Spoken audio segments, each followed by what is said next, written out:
Unit digit বাড়ি করার নিয়ম কী হবে নিয়মটা, যে এই পাওয়ারটা কত আছে সেটাকে 4 দিয়ে ভাগ করে ভাগশেষ যা পাবো, তাহলে ভাগশেষ এটাই পাবো কি 1 ভাগশেষ থাকবে। এইখানে যদি 4 দিয়ে ভাগ করা এটাকে তাহলে ভাগশেষ থাকবে 2। এটাকে যদি 4 দিয়ে ভাগ করা হয় তাহলে ভাগশেষ থাকবে 1। এটাকে যদি 4 দিয়ে ভাগ করা হয় তাহলে ভাগশেষ কোনো থাকবে না, তাহলে 0।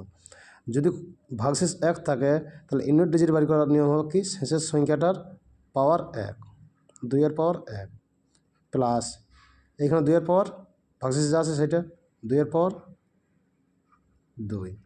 এইখানে ইউনিট ডিজিট একক স্থানে আছে কি 3, 3 এর পাওয়ার চলে যাবে 1। এইখানে আছে 5 এর পাওয়ার 0 মানে 5 এর পাওয়ার 4, 0 থেকে যাওয়া মানে 4, যেটাই মিলে যাবে 4 দিয়ে ভাগ করে সেটা কি ইয়ার পাওয়ার চলে যাবে 4। শেষ সংখ্যাটা প্রতিটারে কিন্তু শেষ সংখ্যাটা।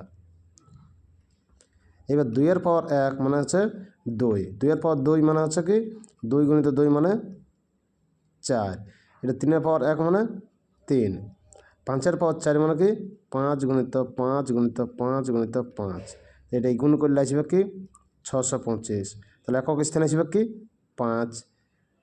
তাহলে এটা এসছে কি, এটা একক স্থানে এসছে 2, এইখানে এসছে একক স্থানীয় 4, এইখানে একক স্থানীয় এসছে 3, আর এইখানে এসছে একক স্থানীয় 5। এইগুলো যোগ করে দেবো, যোগ করে এসছে কি 6, 9, 14। তাহলে 14 উত্তর হবে কি একক স্থানীয় অঙ্ক কোনটা এসছে না ইউনিট ডিজিট এসছে 4, এই একক স্থানীয় অঙ্ক, এটাই আছে উত্তর।